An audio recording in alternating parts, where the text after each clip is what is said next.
What would you do if you saw something out in the woods that didn't look like a normal animal? Have you ever made eye contact knowing you were looking at a creature that was indescribable? Does the state of Wisconsin have their own unique werewolf? Today, we test the believability of the Beast of Bray Road.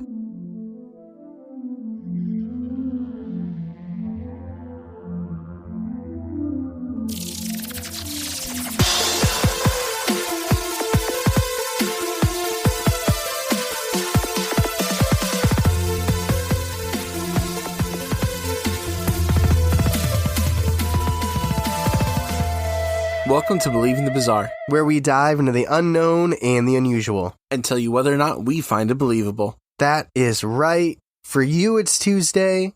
For us, it's Saturday. Which is really weird because we're not used to recording on Thursdays. Yes. But I had a death in the family, a really close death, and it really messed up our schedule. Understandably. Life, family, everything comes before the podcast. And that's the way it should be. Tyler he edited the last episode. He did awesome. I appreciate it so much. It's always good to do that from time to time because, like, I handle the marketing, you handle the editing, and it's like, you forget how long it takes. I was watching Thursday Night Football, and I was at, like, the 17-minute mark, and so football's at 8:25. I'm like, oh, okay, I'll knock this out by, like, 10 or 11, and it was, like, 1 a.m., and I was just like, oh, my God. Yeah. But, it's out there, it's fun, I hope y'all enjoyed it. But we're staying on the Beast territory here. Yeah. What's this one called? This is the Beast of Bray Road. Shout out Lauren Woods. I'm even saying last name because you were like, "Where's it at?" Here it is. Here it is. I didn't even respond to you yet because I want the episode to do the talking for me and for you. But we're definitely in the werewolf dogman territory. During my research, the Michigan dogman was something referenced. Which, if you haven't checked that out, if you like this episode and you haven't heard that one, go check out Michigan Dogman. Do you know what number that is? We got rid of numbers, so it doesn't matter. Oh.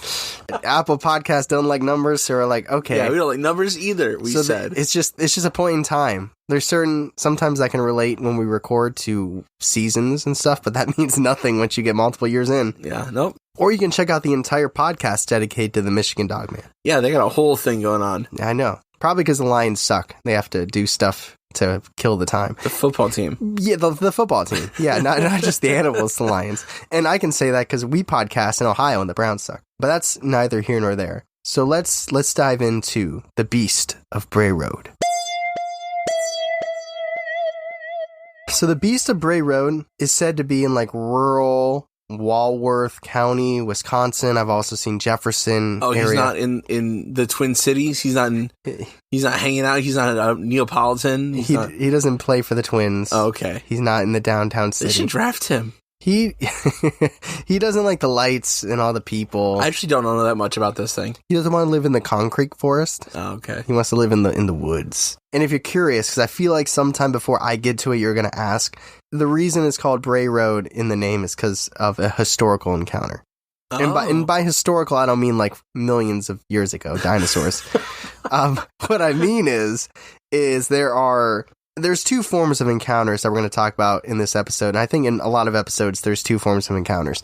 So there's the encounters that make up the folklore, right? Like if every single podcast that talks about, or every show, documentary, podcast that talks about this beast is going to have these stories. Those are what I consider the historical encounters that built the folklore. Right. But then we have the Reddits.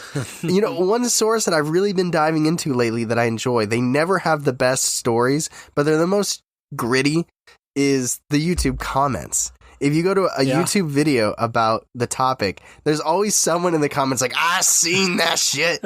Yeah, they're like the realist. Yeah. They're like the realist. Yeah. It's just like, okay. I honestly think that there should be a partnership between YouTube and Grammarly, though. I think that would go a long way. Because people just get offended at what's going on. You're like, why is all this red here? I know, it's just all red. Just try again, man. Try again. Or go premium. Shout out Grammarly, not a sponsor.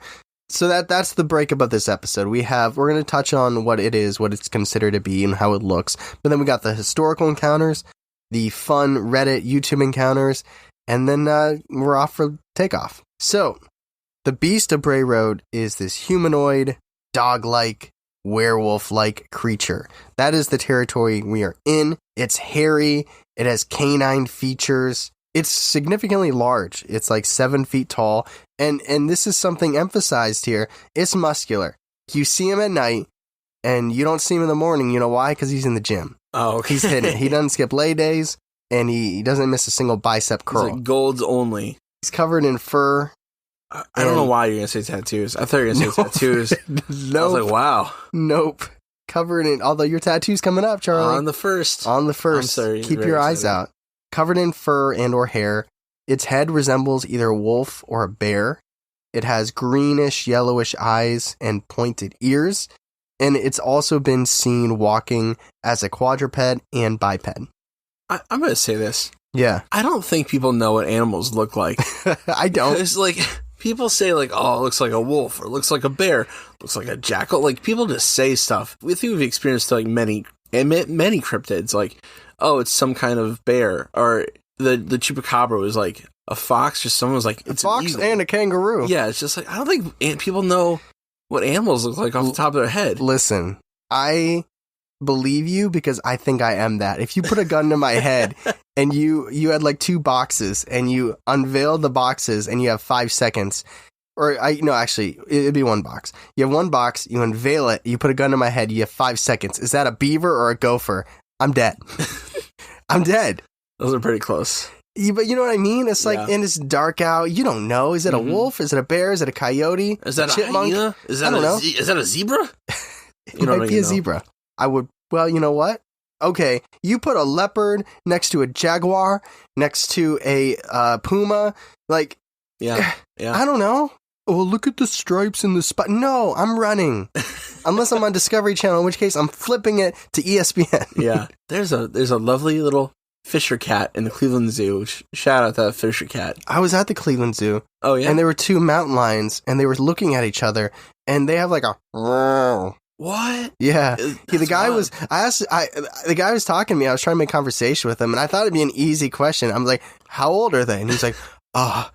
And he pulls these papers out of his satchel, and he's like flipping through it. And it's like one of those moments where I'd be like, hey, it's not a big deal, man. Like, I'm just trying to make, I don't care. But he's like, oh, no, okay, I don't actually know that, but they've been here for about 12 years. So it's like, okay, so they're like over 12. Cool. 12-ish. I'm going to keep walking. Yeah, that's so funny. But anyway, I think, and this is me personally here, and even though it's kind of, there's multiple things people think of it as, and it kind of goes in line with what you were literally just saying. I think of it more as a dogman, and I'm probably biased because we did the Michigan dogman. I agree with you. From what I know, I agree with you. But there's 2 sides. So due to the immense popularity of this entity that I'm about to say, a lot of the folklore in the town likens it to, pun intended, a werewolf. But like cryptozoologists and people in the science community, they're like, let's not call it a werewolf. Nobody's going to take that seriously. Let's ground it in reality and call it like a Bigfoot. So they're like, what if it's more like a Bigfoot? So it's not hashtag unbelievable. It's in this, there's a chance for it to be taken seriously. So it's more this humanistic Bigfoot humanoid creature, right? So those are like the 2 sides we're facing. And then I just think we're in the middle, or I'm in the middle. And I'm like, dogman.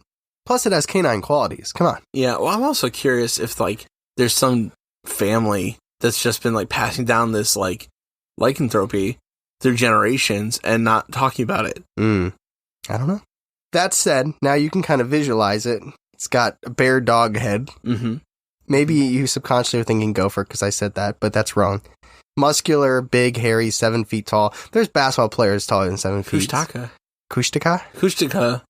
I've said it wrong, my bad. But I mean, that's the beaver people. Yeah. Careful where you go around. I'm just mentioning that.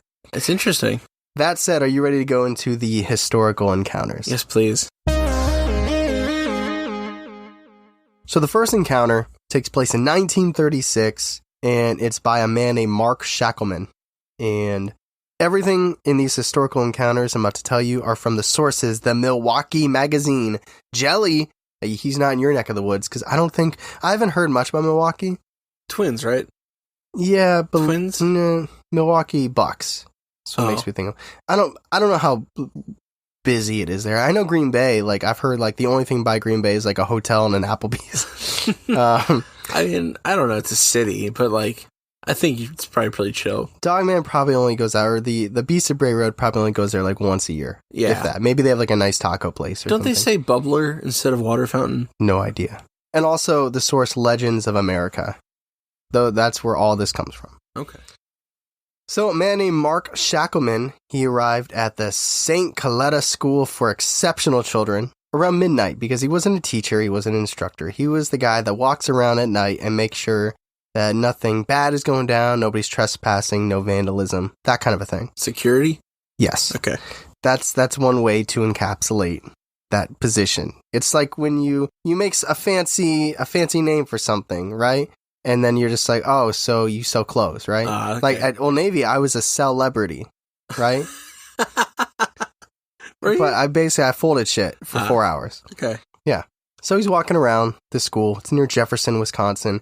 And on the property that he had to protect, secure, the area that he was protecting involved the school, old buildings, an orchard, and wide open fields where several Native American burial mounds were preserved. Interesting. Yes. So, and again, with it being so rural, he didn't really have to worry about the kind of dangers you have to worry about in Milwaukee. It was like, teen pranksters, things like that. So in general, it was a pretty easy gig. But on this particular night, Mark was crossing the fields when he saw a shadow. And he squinted his eyes to see what this thing was. And as his eyes adjusted to the dark, he saw a hunched form that was on all fours, and it was digging in one of the Native American mounds. The way that this thing was digging reminded Mark of a dog. It had a very canine approach to it, so initially he figured that's what it was, or maybe even a wolf. But the longer he stared, the more he started understanding exactly what he was seeing, and it's clear that this was not a dog. Mark could see that it was way too big for that. And suddenly, this thing looked up at him, and then it stood up on its hind legs. The large, hairy body unfurled to what seemed like 7 feet tall. It had a shaggy canine face, but beneath the thick fur and the muscular body, it really looked like the body of a man, and it let out a low growl that echoed across the field. Other than fear, the only sensation that hit Mark was the stench of rotting meat. His heart began beating out of his chest. Trying to control his breath and without making a sound, Mark started stepping backwards. And within an instant, the beast turned and ran off into the trees and was gone. The next night, Mark returned to the school for his usual rounds. As he was walking the fields, he saw the shadow again, digging in the same mound as the night before. This time, he gripped his flashlight tight, ready to swing or run if need be. Again, the beast stood up, but this time it opened its mouth. Mark saw fangs hanging down from its teeth, and its lip pulled back in a snarl. It growled at him, but so unlike any other animalistic growl he's ever heard, it almost seemed like a half-human, half-beast speech. He didn't move, and again the creature turned and left. He never saw it again, but the terrifying growl and the way that it seemed to try to communicate with him stuck in his mind for years to come. That's very scary. That's yeah. very scary. It's like, oh, that gives it, I don't know about credit, but it gives it that sense of like it is a werewolf thing that wants to communicate because it is human. Yeah, and you know what it makes me think of is, and I can't remember what people thought it was. One of my friends sent me a video, and it was in Akron, Ohio, which is where we're at. And it was this creature that was just ferociously digging a grave. I can't remember if they thought it was a dogman or a werewolf. Yeah, it was just this but it wasn't, it was just like hunched over, and it was just like whipping, it was like a fresh grave, and it was just whipping the dirt. In Fairlawn? It wasn't Fairlawn. Okay. I checked to make sure it wasn't Fairlawn. It was in Akron, though. Wow. And that's what this made me think of, because it was like, it has that canine, like when you see a dog start digging, right? Yeah. And it's just like, it's not like intricate, or like, you're not digging for fossils. It's just that kind of like whipping it with your paws. Mm-hmm. That's what it made me think of. It actually really freaked me out. That's what I was looking for. Who knows? Who knows? The scent of something. I wonder if there's a connection to the Native Americans to it. Oh, there's so many questions this one story brings up. One question I have is, why would that man just have a flashlight after seeing that? Is he going to shoot the pranksters with the that are graffitiing? Oh, taser gun or something. They can't spell Giannis Antetokounmpo, so you know they're not. Well, this is in the 30s. Never mind. I dare someone to try and tag that because you just actually probably if you're using a script, you're going to start blending letters together, or they just put the Greek Freak. I don't know. The Greek Freak? Yeah. Oh, what's this reference from? Basketball. Is that a movie? He's arguably the best player in the NBA right now. Oh, arguably, I don't know. That or Luka Doncic. And then, of course, LeBron James. I admire how interested in sports you are. I keep it inside. Maybe one day me and producer Ben will make a Browns podcast. But until then, let's move on to 1964. So this is around midnight, and our host for this story is Dennis Fulis. And he was driving home, again, very late at night, like I said, midnight. And his headlights hit this strange creature running across the road. A lovely, not stereotype. What is it? It's like a scenario. It's not a stereotype. What is the word I'm looking for? You know what I'm saying. You know, the research montage. It's like it's not an archetype. It's a trope? A trope. Yeah, I guess you could call it a trope. Like the creature running in front of the car. Okay, gotcha. That trope. Here we are. We're hitting it with the Beast of Bray Road. So it runs in front of him. And he describes it as dark brown in color. He's saying possibly 400, 500 pounds, but I bet he didn't know that deer weigh like 400. So right. I bet it's skewed. I cannot look at something and guess weight. Maybe that's just a skill that I don't have. I don't know. I can't measure things by sight. I can't look at him like, that looks like about 375. Nope, can't. I know there are people that are. Right. Maybe Dennis is one of them. If I've ever done that, I've lied. Because I can't do it. But anyways, he's like 400, 500 pounds. And it looked about 7 or 8 feet in height. And it ran across the road and it jumped a barbed wire fence, and then he lost complete sight of it. The only evidence that he found the next day, he went back in the daytime, was there was an area in the brush where it looked like something had went through it and pushed corn aside as it ducked into a field. Okay. So that's kind of it for the 60s and the 70s, but there's a bunch of like little snippet popcorn encounters from the 1980s. Okay. So here are a bunch of 1980s encounters of the Beast of Bray Road. These are short. They're kind of coming at you fast. Are you ready? Yes. Okay. You wanted the verbal The audience clues. Needs the verbal clues. Yes, also, This is just to be clear. This is a lot of a man said this, a woman said that. Some guy said this. Yeah. So that said, a woman reported the Beast of Bray Road trying to break into her home and actually injured one of her horses. The horse was left with a huge gash on its back. And other than the gash, the only evidence the next day was a huge footprint left outside. It was like 12 inches. Those are two different things. That's the Beast. Like, I can see the Beast of Bray Road with like a mask on and like a lock picking kit. Yeah, it's yeah. Like, oh, we gotta get in here. And then he's also trying to ride a horse. Okay. Yeah. Okay. Didn't work out well though, but that's my fantasy. Imagine a dogman riding a horse. That's kind of cool. That's some like Lord of the Rings stuff. A woman spotted it crossing the road in front of her car. That's it. Right. Another driver saw it crouched on the side of the road eating a dead animal. Ooh. One young girl reported the beast chasing her through the forest. Was she on her way to grandmother's house? Yes. A dairy farmer, Scott Bray, admitted to seeing a, quote, strange-looking dog, unquote, in his pasture near Bray Road in September or October of 1989. He described the creature as larger and taller than a German Shepherd, with pointed ears, a hair-covered tail, and gray and black fur. Said that the beast seemed to be bulkier in the front with a strong chest. Done skip chest day. Hits that bench. He tried to follow this strange animal to a large pile of rocks. However, he lost sight of it. But he did find huge footprints as well. Russell Jest reported he was about a block away from an overgrown area when he heard the brush being rustled as if an animal was there. Then, he said, a beast appeared standing on its hind legs. He stated that it took a couple of wobbly steps forward before it ran away. He also described it as having black and gray fur and being much larger than a German Shepherd, which seems to be the point of reference here. Okay. It's a pretty big dog. Yeah. He estimated it as being between 5.5 and 6 feet tall. Oof. With an oversized dog or wolf head, wide neck, and shoulders. Okay. I mean, at 5.5, we're taller than that. Yeah, I mean, I could take it. I'm not as muscular as... Or as strong. No. Or as fantasy novel. Or handsome, I'm sure. But he thought it was some type of dog-wolf hybrid. But his primary features were canine. Definitely was dog-like. Okay.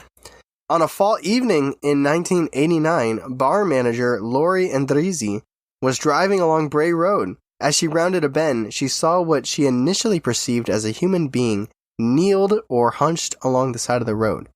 She slowed down to take a look through the passenger side window. She was about 5 or 6 feet away from the figure and got a look at it for about 45 seconds. She described it as a huge beast with gray-brown fur, fangs, and pointed ears. She said it had a long face with a snout like a wolf, and also stated that its eyes glowed yellow even though her headlights were not reflecting on them at that point. Its arms were jointed like a human's, and it seemed to actually be holding its food with its palms up, which is very much unlike any other animal she could think of. Also, like a squirrel. Very, very muscular.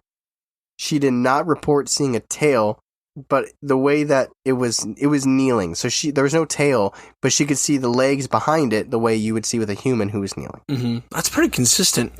It is. Yeah. So let's move on to the final encounter. This is moving 20 years, almost 20 years to 1999. Okay. 10 years, I guess, technically, but, from the 80s to, So in 1999, an 18-year-old girl, Dorothy Gibson, was driving down Bray Road when she claimed that her right tire hit something, and it actually lifted it up off the ground. Jesus. Yeah. So obviously she was probably texting. Even in 1999, somehow she was still texting. She was writing a letter. She was doing that T9. Just A. Z. Obviously, she was concerned, so she stopped the car and got out to see what she had run over, probably hoping it wasn't a who. Dude, I was a beast with T9. I was really good at that. I got pretty good at it as well. Yeah. But I did end up getting one of those side flip ones where you had like a keyboard. Eventually, because at first you got the front facing. I was good at that. But then I had it where it was like it could open long ways, so you could hold it like a phone, like a normal phone, but then you could close it and then open it sideways so you could text. I had one that was just like an old-fashioned cell phone on top, and then it slid up. Oh, like LG chocolate. Yeah, it might have been what it was actually. I always thought when I got a smartphone, I'm like, wait, there's no buttons. How am I gonna know I'm hitting the right letter? Because it's just a screen. Yeah, but you get used to it. I know. Obviously. So again, she's driving Bray Road, hits something, lifts her car up, and she's just like, oh no. So she gets out, looks over, and there's nothing there. So she's probably like, thank God. Then she looks to the other side, and there she sees it. This massive wolf-like form standing on 2 legs. It was breathing incredibly heavy, like panting, and staring in her direction. She rushed back into the car, and as she drove away, the beast leapt onto her trunk, but she was driving fast enough that it slid off in the back, and she sped home. Jeez. And when she came forward with her story, it was kind of like just another on the list, like all these onslaught of stories, sightings, encounters. Some that we already covered, it's some we'll get to from the online encounters.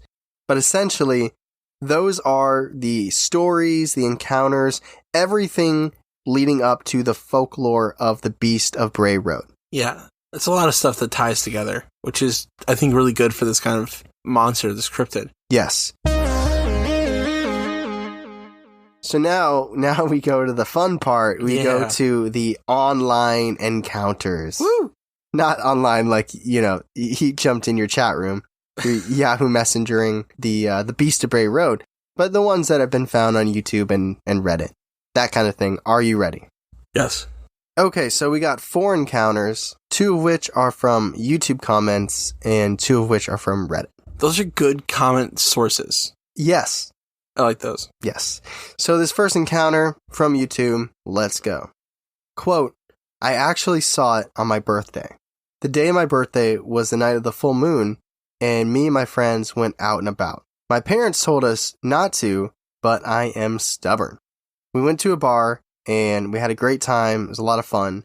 but I saw a 7-foot-tall beast with gray on its back and beating yellow eyes staring at me when we were going home from that bar. We heard noises coming from the left side of our vehicle, and there was a cow torn apart, and there was the beast.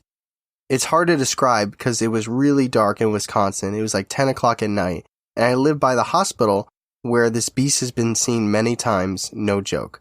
You have to understand, the beast looked straight in the car, and I never told anyone this, but I actually peed my pants because I was so scared for my life. And since that night I got home, I called my mom and I told her, do not come home until tomorrow. And she told me, I told you so, but she stayed at her friends, and my friends and I ended up barricading the door with anything we could find. My dad was with my mom, so they stayed at a family friend's house, and I fell asleep that night listening to scratches on the side of my house and growling. I saw it more and more that week. The beast has been on our property several times. Every full moon, we go down into our basement and lock everything up. Oh my god. That's insane. Holy shit. That's wild. This one, there's some editing in this one on my part. It was it was one chunk, no periods, none. So it was a guessing game of when you thought you to take a breath. But at the heart of it, terrifying. Yeah. Definitely you can see that this person believes more on the werewolf side than like the dogman side. Yeah, every full moon. Yeah, bringing up the multiple full moon thing. But also, I have a tendency to believe people when they add in a certain level of vulnerability. Yeah. To admit you literally wet yourself out of fear. Like, it just naturally makes me believe you a little bit more. I agree, because it doesn't make you the hero. It makes you almost more of a victim. Yeah, it's like, not like, I went to a bar and I beat this guy up because I'm so strong, and then I came home and, whatever. It's like, it's not that like, oh, look at me bragging, I'm cool. It's like, if somebody's going to tell you a story where they wet themselves, if they're not a comedian on stage, it's like, okay, they're being very vulnerable with me, and it makes me just believe what you have to say a little bit more. Yeah. But also, like, imagine, like, I fell asleep to the sounds of scratching and growling. What? Yeah, that's really Alexa, play the sound of scratching and growling. Yeah. And some of y'all are in rooms with Alexas right now, and I hope she responded to that. Hi, we don't have that sound effect. Or what if it plays something? Oh my god. This guy from YouTube's listening, and he just sent, like, the trauma. It's brought all back. So here's Encounter 2. This one is from Reddit and took place in 2016. Quote, me and my girlfriend were sitting outside on my dad's porch smoking a cigarette. It was dark, so it was pretty hard to see. I also want to make note that my dad lived on about 300 acres of vacant land, and he did, for a fact, have many wild animals that roamed around at night, as well as cattle, so we were pretty used to seeing wild hogs, coyotes, raccoons, and even wild turkey approach houses once the sun went down. This didn't seem like any of those things. There were no street lights, and the closest neighbor was about 2 football fields away. We noticed something creeping through the grass about 30 feet away from the porch. The movement reminded us of a coyote, but whatever this was only about 1.5 feet tall and anywhere from 7 to 10 feet long. Its body was pressed almost completely against the ground, and its head was turned towards us, almost as if it was stalking us as prey. We were pretty freaked out when we noticed, so we grabbed our cigarette and our shoes, but that's when things got even freakier. This thing had been crawling towards a medium-sized tree, and as it passed behind the tree, it didn't reappear on the other side. Could it have climbed the tree? Or maybe it stood upright behind it, hiding, watching? I didn't stay around to find out. All I know is the footsteps stopped, so it wasn't running away out of view. My girlfriend suggested we get a flashlight and try to scare it off, to which I responded, are you f***ing crazy? Get inside now. After doing some searching on Wikipedia, I thought there's a chance that this could have been the Beast of Bray Road, or maybe even a werewolf.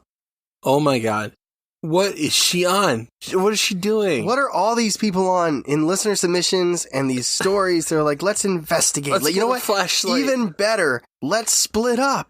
Let's split up and investigate. Cover more ground. Just shoot the cigarette up in the sky. Yeah. Light it and throw it in the sky if you're in trouble. And let's leave our cell phones in the house, just so we have no way to communicate. Make sure no one's in contact with us. Yes. And let's leave some rubber ducks out so we can step on it and alert whatever it is to our presence. Okay, so it's like small to the ground. So it's like pressing itself to the ground. Right, it's like army crawling. Yeah.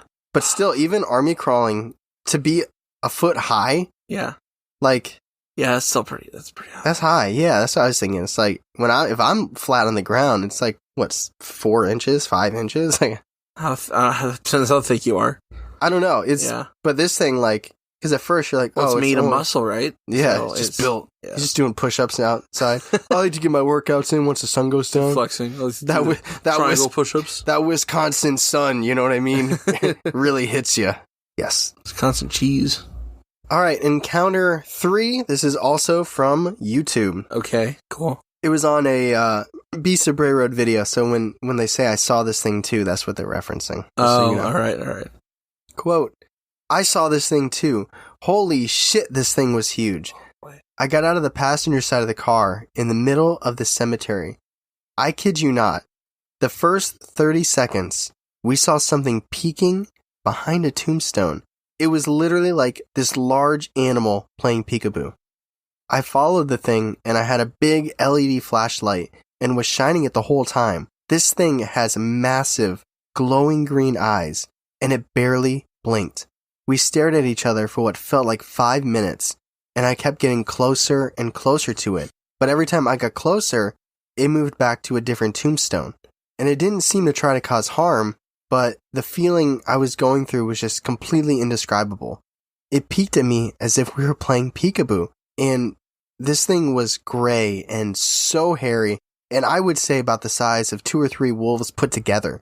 So after about 5 minutes, I felt like I was walking half a mile away from the car as I was following this thing deeper and deeper into the cemetery. And as I got close, and I mean close, I was like 15 feet away, I all of a sudden got incredibly scared and panicked.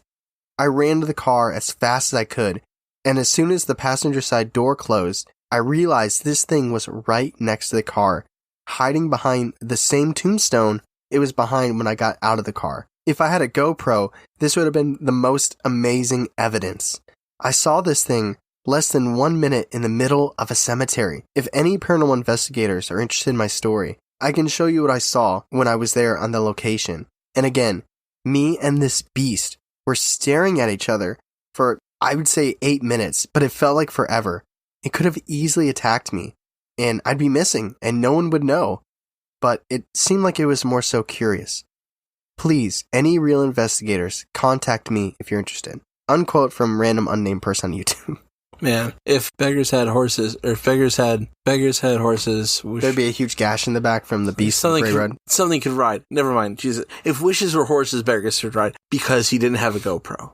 This would have been the best evidence. Probably ever. Although GoPro sometimes has that like fisheye lens. I don't know. It still would have been chewed apart. No, I know it would have been. No, I know. But still, it would have been... It would have been cool to see, though. We should literally just everyone should have those Google glasses where you just are always capturing things. Except, we already know how people are with Zoom. Mm-hmm. People be in the bathroom with their Google glasses on. Yeah. Doing things you don't want to talk about with their Google glasses on.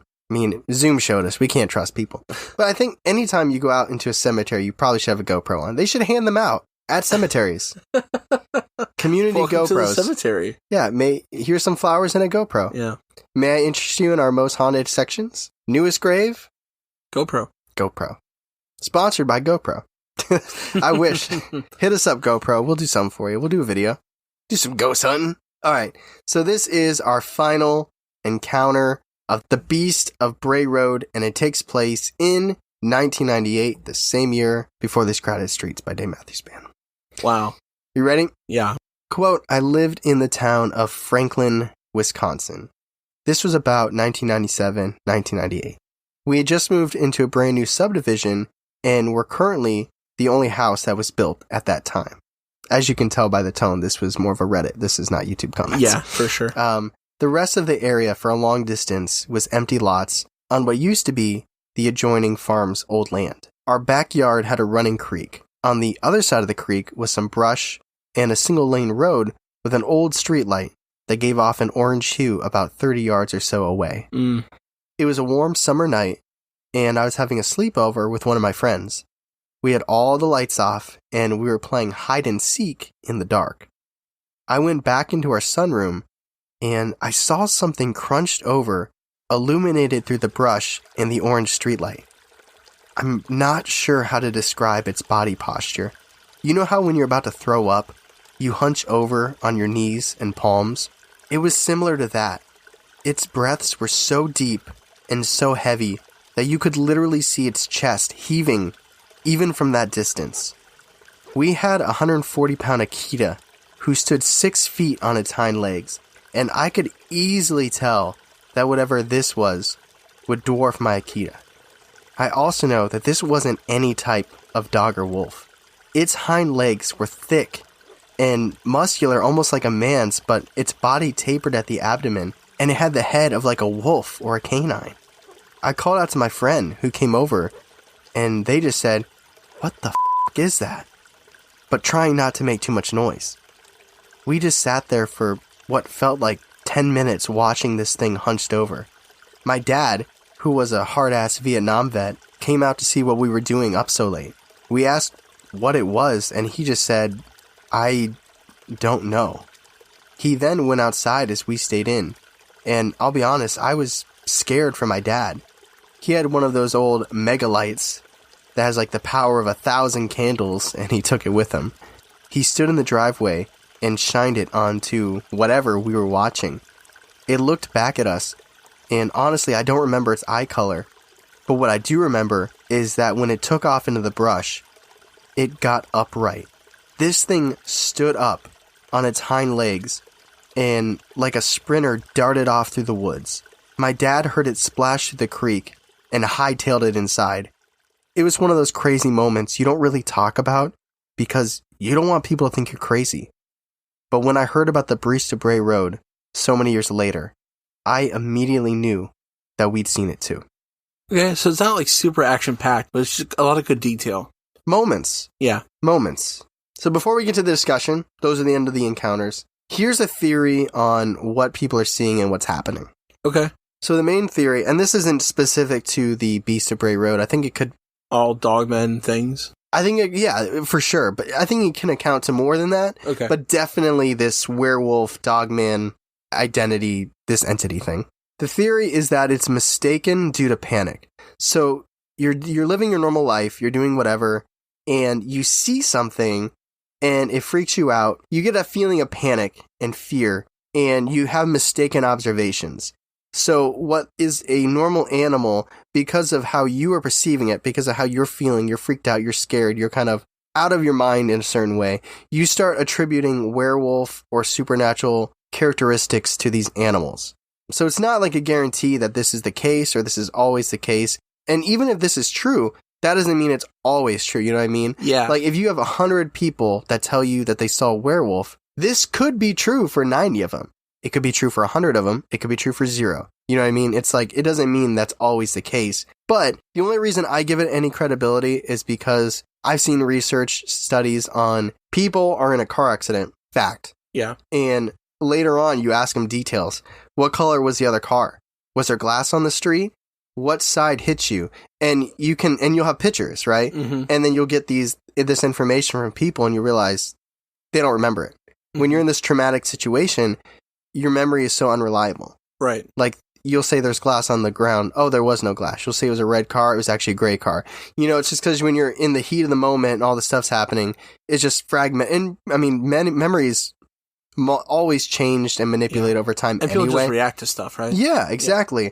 So I think there is some credibility to the idea that we're just reacting and, you know, you're freaked out. I think about my own experiences where it's like, I thought this thing was all black. And when we were on a Patreon talking to our friend Ethan, he was like, it looked more orange to him.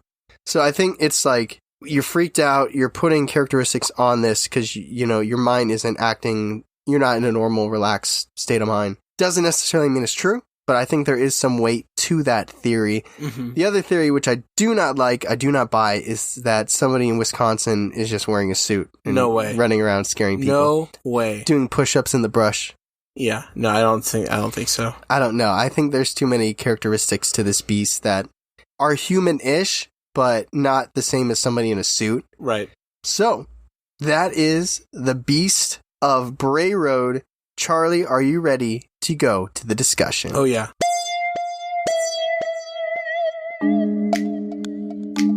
Before we get to the discussion, we like to stop the episode and acknowledge our newest patrons on Patreon. And those people, as of the recording of this episode on this nice Saturday afternoon, are Ashley, Victoria, Floor, Madeline, Marissa, Jessica, AJ, Jasmine, and Hannah. Hannah, you literally joined in the middle of our recording, but you made it in here, and we appreciate you. We appreciate all of you.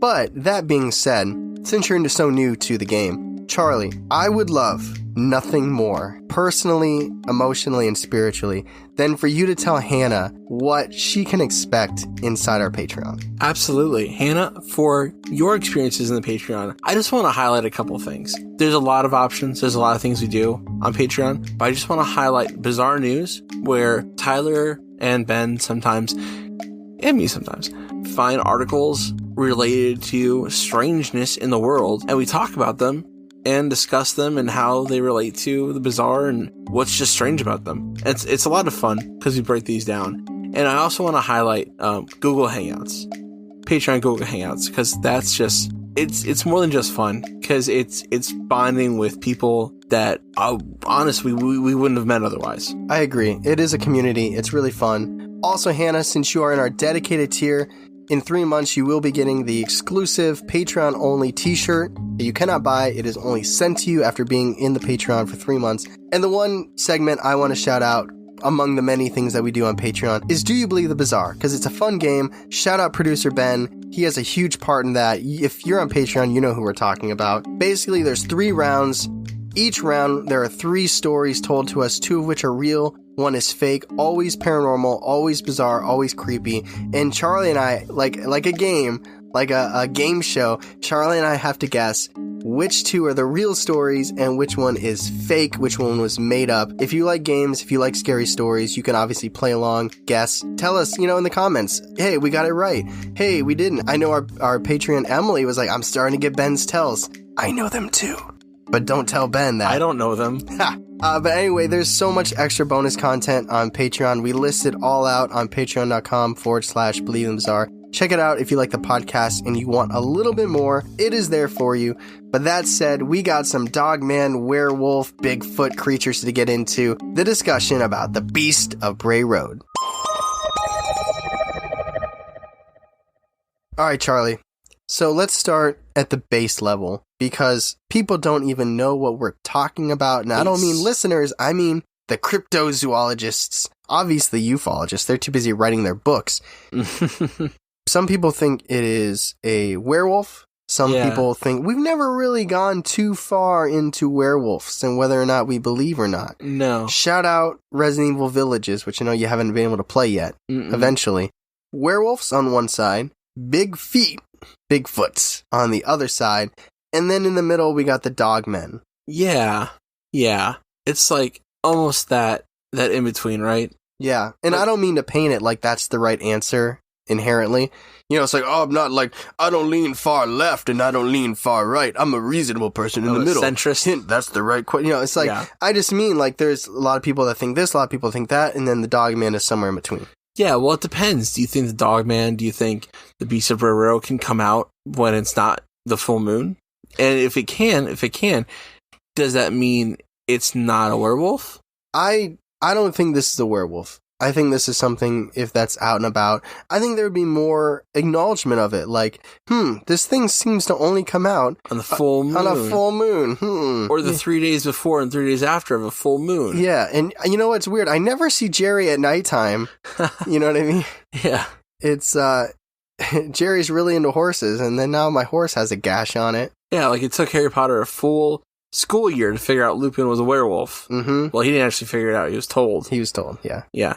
The only one in the whole school that figured out was Hermione Granger. Did you see the article where it was like, if you go back in time on the day, like, that they were traveling to, in the third book, The Prisoner of Azkaban. Yeah. If you go back to the year that was supposed to take place in the 90s, and you look at when they were traveling, it was the day after a full moon, And they're like, that's why Lupin was so exhausted on the train and sleeping, because he was up all night. Get the out of town. That's People crazy. are crazy with that, like, behind the scenes stuff. That's very cool. I know. Like, it's I don't know if it's true. I don't know if that was on purpose or anything. Yeah, J.K. Rowling's like, yeah, totally. Yeah, for sure. For sure. Yeah, for sure. Yeah, okay, yeah. I think there'd be more of a thread of people saying this took place on a full moon, unless people are just not paying attention to it, which is possible. Mm-hmm. I don't inherently know every month when the full moon is. I do like stargazing, so I do pay some attention to it. I do look it up occasionally because I am a firm believer that school goes nuts on a full moon. Kids do act stranger and more bizarre on full moons. I think I don't know if it's because of like the tide or like magnetism, energy. Makes your blood boil. I don't know. Makes it a little hot in here. Mm-hmm. Maybe it's always a full moon in this attic. It's actually very nice right now. Today was not bad. As we get closer to fall, winter, yeah. It's going to be nice in here. And maybe by next spring we'll be somewhere else. Okay, so that was but did you give your answer? Like, what do you think? I don't know. I was actually kind of leaning toward werewolf a little bit. Yeah. Maybe something that does, maybe not on the full moon, but like the week before, the week after, maybe this person, this family. Jerry. Maybe they do have some kind of reaction to the full moon, makes them grow and hairy and strong. What if it's somebody who lives in the city and then they make it a point to go out in the rural areas once a month? Like they have a cabin out near Bray Road and they're like, oh, I have to leave for these 2 days every month. Yeah. Because they don't want to be... I mean, they could just live there naturally, but... I don't know. It would make sense to me to leave the city. I don't think it's a Bigfoot. I don't either. It doesn't sound like a Bigfoot to me. Bigfoot or big feet, they don't eat their food like that, right? Have you ever seen them do that? I don't think they're normally... Well, I don't know. We haven't... We gotta do them. We gotta do it. We gotta do the Bigfoot episode. It's gonna be one day you're gonna wake up, it's gonna be a Tuesday, and you're gonna look at your phone and be like, wow, there's a 5-hour episode. Bigfoot. We're gonna go through every Reddit encounter of Bigfoot. It might be like a 25-hour episode. Yeah. It'll be just an onslaught. I think they were very transparent in the notes. I think there were scientists and cryptozoologists that were like, the only way this can be taken seriously is if we put it more in this category than werewolves. Yeah, that's fair. I feel like it's more like the dogman. Like I think like that Michigan dogman. It's very close to Michigan. Why couldn't this just be a dogman that crosses state lines? Yeah, based on the Michigan dogman, I don't think it should be called that. I think it's just the dogman. It could just be a dogman. Yeah. The cheesehead dogman. Or like a pack moved over to Wisconsin. To your point earlier, I do think you're right. Reliable eyewitness testimony is hard to find. Yeah. So I think all this can be attributed to faulty eyewitness testimony. Sure. So my next question is, how dangerous do you think this entity is? Because I saw it in research and I didn't want to outright say it. I wanted to kind of make it come through the encounters. This thing isn't trying to kill you. Right. This is something, it's very animalistic in its prowling and its curiosity. Now, it can be aggressive. It can chase you. If you hit it with your car, it might try to jump on your car. Yeah.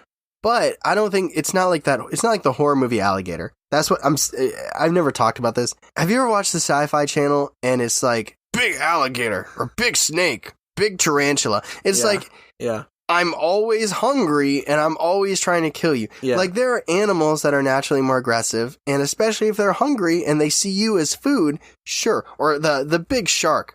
Most of the time, from what I've heard, is sharks mistake you for like otters. Like if you're on a surfboard and they see your shadow, their eyes aren't good. They're always underwater. They don't have contacts. Yeah, they're looking up. They're like, oh, it looks like about a sea otter, and they they come get you. Like the sci-fi movies are like, all right, this thing is big and it's always hungry, and even if it's not, sometimes they kill and they don't even eat. They're just like dead, and they're like, I'll save that for later.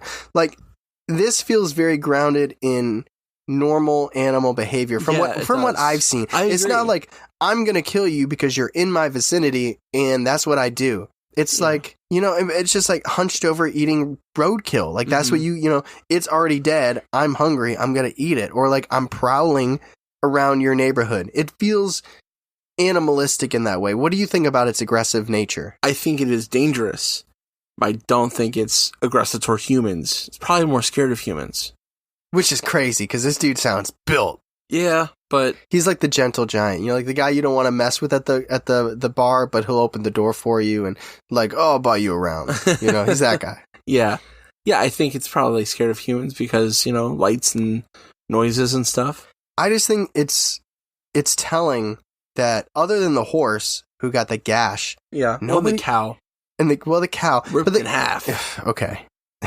Maybe there definitely is a hierarchy here. Although, well, I don't want to say that about this story. This story was the most kind of out there. It was. But nobody being injured is so unexpected in these stories. And even when, you hit it with your car, it comes at you, but, out of any animal you hit it is going to try and do something. But like the Mark who sees it digging, which is a very dog-like activity, it runs away. The person in the graveyard, it backs up, it keeps looking at you, but it's like, I'm avoiding you, I'm avoiding you. It runs away, it growls at you, like that speech, that like half human, half growling speech. But that's another reason why I think maybe this isn't a werewolf. The crawling in the grass. It feels like this is full animal, and we've never done an episode on werewolves. There's a lot I'm sure I could learn about werewolves. I'm not a werewolf expert, but to me, this seems like it's its own entity, its own animal, and it has its own characteristics, like 7 feet, but grayish it's not brown. Intelligent like a human. Yeah, dumbass wolf. Well, we talked about this during the Dogman episode. The intelligence factor. It more brawn than brains. Yeah, absolutely. I don't know. Let me generalize it for you. Is there anything that jumped out to you from this story? There's a lot of encounters, a lot of things. Any moments that jumped out to you? Anything that sticks in your brain? Yeah, the kneeling to eat, that was seen several times. Yep. It's kind of like stalking. It did that a lot. And when it was seen, it bolted. Yep. Yeah. Very animalistic. Like, it's not the same as humans. No. Human-like in certain ways, but definitely... Physically, yeah. Yeah. It's just lifting during the day. Prowling at night, lifting during the day. So, Charlie, let me ask you, on our believability scale, which goes from believable to viable to skeptical to unbelievable, where do you put the Beast of Bray Road? We'll go with viable. I think, I believe it. I don't know if 100% I believe it. I think there's a lot of factors at play with eyewitness testimony. Maybe that wasn't what you thought it was. Maybe it didn't have legs like that. Or maybe it didn't, I don't know, try to talk to you. But I do believe that there are a lot of witness encounters that are very similar. Yeah. And I think it's been seen for many years. So, yeah, I go with viable. I'm right there with you. I agree with viable. I think that there is credibility to the idea that you're freaked out. You see it, you see an animal and you start putting characteristics on it that aren't there. So I'm not going believable. I also think it's one of those things where it snowballs. Like, in the 30s, maybe there was no talk of this thing, but then at least by the 90s, like, this was probably something that was like maybe not super popular, but known enough. And so it's like, you see something and your mind instantly is like, maybe I'm seeing the Beast of Bray Road. Like us now, maybe before we would have said maybe we're seeing Bigfoot, but now we're going to be like, is that the Ohio Grassman? So I think there is maybe some bias towards, could this be what I'm seeing? Yeah. Although I will say a lot of people, but I guess no matter what, when it happens, we're hearing it after the fact. But some people were like, I don't know what I saw. Yeah. I did my research. I went on Wikipedia. I think it's this. So we're still hearing it after the fact. Yeah. But even so, there, like you were saying, there is definite commonalities in these stories. There's characteristics of this entity. And it's like, it could just be a type of animal that isn't what you would find on the History Channel or Animal Planet. But that doesn't mean it's not, I don't think it's a werewolf. I don't think this is a human being that's changing to this beast. Right. I think it is something in itself. I do like that theory, though. That theory that there's this family legacy of passing on the wolf DNA. Yeah. That's a cool theory. No, it is a cool theory. I don't know if I don't believe it. I don't believe it either. Yeah. And also, it's like, it kind of dropped off. Like, there was that 2016 encounter, but it was really big in the 80s and the 90s, which is also a big time for, like, movies like this about werewolves and things like that. Yeah. Underworld. Yeah. Was that 90s or 2000s? I think it's 2000. Either way, I think it's possible. I think these people saw something. Yeah. And if what they believe they saw is true, then it wouldn't be a normal wolf. Like that, like Mark. Like, he sees this thing digging, and even he was like, oh, it looks like a dog. But what dog's going to stand up on its hind legs? And if it's not a dog, and it's not this animal, what did he see out there digging and then stand? Like, do bears do that? And bears aren't like muscular the way, like he said it was like a human frame. No, he's got He's got shredded pecs. Those legs. Oh my God. What do you do? Does he do like a upper foot? What's your bench press? What he was growling, he's like, I'm not the loser that pays for Planet Fitness every month and doesn't go. Mark. Yeah. Or Tyler. A lot of people out there. That hurts. I'm calling myself out. Yeah. I don't have the black card though, so at least it's only $10. But anyway, so we're going both viable. Yes. We are viable on the Beast of Bray Road. So that is our episode on this dogman, werewolf-like entity, the Beast of Bray Road. Shout out Lauren again for suggesting it. I think other people suggested it too. I think so. It's a pretty popular topic. Yeah, so if you suggested it, thank you. I hope you enjoyed it. I hope we did it right. I hope you like it. We just did Creature Feature Volume 1, so it was a little close. But like we kind of mentioned at the top, like with things happening last week and kind of like a culmination in the last few weeks. Yeah. Spoilers, next week is going to be pretty creaturey as well. That's okay though. I feel like it's getting in the horror movie mood, right? Yeah. You like your creature horror flicks. Maybe we'll do some. I don't know what we're doing 2 weeks from now, and I can't pretend like I do. I don't know. I know what we're doing for Halloween, and I know what we're doing for Christmas. I know I'm doing October 1st. Yes. BTB tattoo, because thank you. I'm going to go this reverse order. Thank you for joining and supporting enough people to come on where I justified to myself about a year ago that if we get this many people, I'm going to get a tattoo. It felt a long ways away, too. It really did. Because it was like, that might be, who knows how many years from now, but we're like, 200 patrons. Yeah. Yeah, who'll get that tattoo? And then we got to pick a new milestone. It's in my notes, man. It's in my notes for us to do that. Because then now we did that. It's like, what happens if we get to 300 patrons? Yeah, or 500. I'm not getting a tattoo. Let me just, that's... Never ever? Not for a Patreon thing. Right, I'm going to have to come to terms with it. It's going to have to be something I approve. I'll have to check it off. Bury it in one of those time burial. Like a henna tattoo. No. That's not real. I don't care. All right. That is henna though, right? Yeah.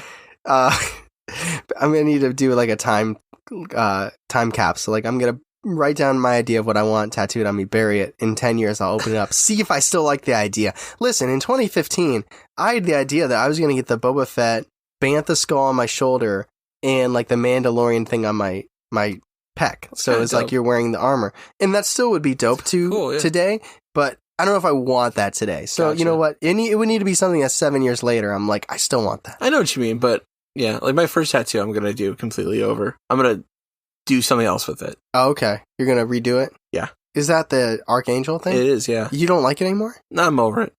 Done with it. Bored. I don't like the art style anymore. Okay. But also, if you like this topic, you've liked topics we've done in the past and in the future, and you want to talk about it with us except for this time, but this is a little unusual. But every Tuesday at 8 p.m. Eastern Time, we are jumping on Twitch, and you can jump in live and give us your questions. Tell us what you think about the discussion. Tell us what you think about the encounters, and we will respond directly to you. It makes for great conversation. We can go even deeper into these topics, and above all, we want to know what you think. Absolutely. So anyway, thank you everybody so much for listening. Thank you for suggesting this topic. Keep throwing topic suggestions our way. We put them in our heart, and we pull them out months later. Potentially. But thank you again, everybody. As always, I'm Tyler. I'm Charlie. And catch us next week on Believing the Bizarre, a podcast as bizarre as you are.